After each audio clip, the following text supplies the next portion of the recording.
Yo halo semua, balik lagi bareng gua di channel Fikret Project.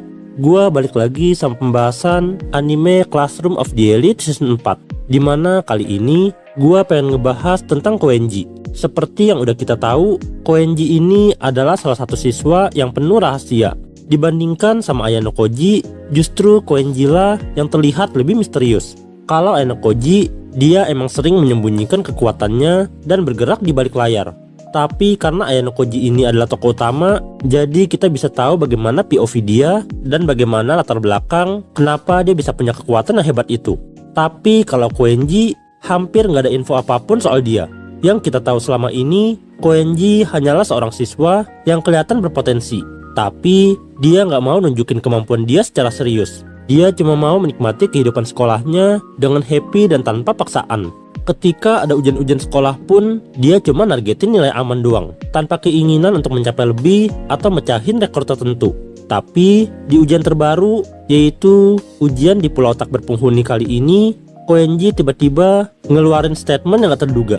Dia ngajuin sebuah negosiasi ke Horikita, dimana isinya kalau dia berhasil mencapai peringkat 1 di ujian kali ini, dia mau ke depannya dia dibebaskan dari segala macam rencana ataupun tugas kelas. Yang mana ini adalah keinginan ideal bagi Koenji selama ini. Bagi Horikita, apa yang ditawarkan Koenji agak nggak masuk akal. Karena selama ini dia meragukan kemampuan Koenji. Tapi Horikita tetap menerima negosiasi itu. Karena bagi dia ini nggak ada ruginya. Yang justru dia menjadikan ini sebuah peluang. Dia menambahkan satu syarat, yaitu kalau Koenji gagal, maka Koenji harus ikut serta dalam setiap rencana Horikita ke depannya. Di tengah persaingan poin yang ketat, ini justru jadi kesempatan yang berguna bagi Horikita. Karena mereka udah kelas 2 dan gak lama lagi kelas 3, waktu untuk mengejar jarak poin yang besar dengan kelas A akan semakin terbatas. Jadi ini adalah sebuah kesempatan emas. Kalau Koenji berhasil mencapai peringkat 1, maka poin kelas mereka akan melesat jauh. Tapi kalaupun Koenji nggak berhasil, ini juga jadi sebuah keuntungan bagi Horikita. Karena dia akan mendapatkan tambahan personel baru yang kuat di dalam rencananya. Nah, menariknya di sini, walau dengan syarat yang kita tahu pasti nggak disukai oleh Koenji, tapi Koenji tetap menerima syarat itu, bahkan dengan sangat pede.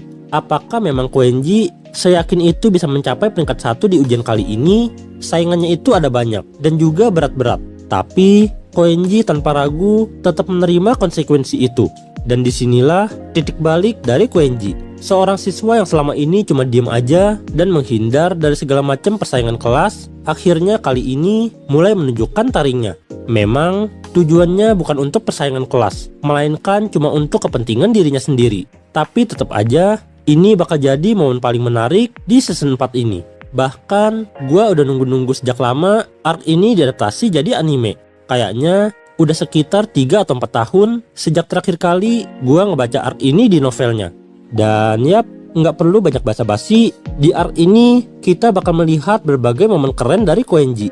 Mulai dari strategi dia untuk ngedapetin poin secara efektif dan cepat, kemampuan fisik dan daya tahan tubuhnya yang di luar nalar, momen dimana dia berduel dengan Ayano Koji, hingga nantinya dia juga bakal jadi target oleh banyak siswa kelas 3. Tentu perjuangan untuk ngedapetin peringkat 1 bakal sangat sulit. Tapi di sini Koenji ngebuat semua itu terlihat sangat mudah. Ujian ini seakan menjadi sebuah taman bermain bagi Koenji. Kita akan melihat Koenji yang solo versus everyone. Itulah kenapa ketika dulu gua ngebaca novelnya, gua langsung excited banget nungguin arc ini dijadiin anime. Dan yap, here we go. Kita udah memasuki arc ujian di Pulau Tak Berpenghuni di anime. Gua cuma berharap moga aja berbagai keseruan dari arc ini bisa dideliver dengan baik dan maksimal, supaya feel seru yang gua rasain di novelnya bisa gua rasain juga di animenya. Kesimpulannya, gua suka banget sama Koenji karena kemampuannya misterius dan digadang-gadang setara sama Ayano Koji. Itulah yang ngebuat dia jadi spesial. Sebuah eksistensi yang gak terduga, yang diam-diam bisa ngasih plot twist seru yang di luar nalar. Nah, itu dari gua. Kalau dari kalian sendiri gimana? Apakah kalian juga excited dengan bagaimana serunya ujian kali ini? Coba sharing opini kalian di kolom komentar. Dan ya, gua rasa itu dulu yang bisa gue bahas di video kali ini. Terima kasih udah mampir. Dan sampai jumpa di video selanjutnya.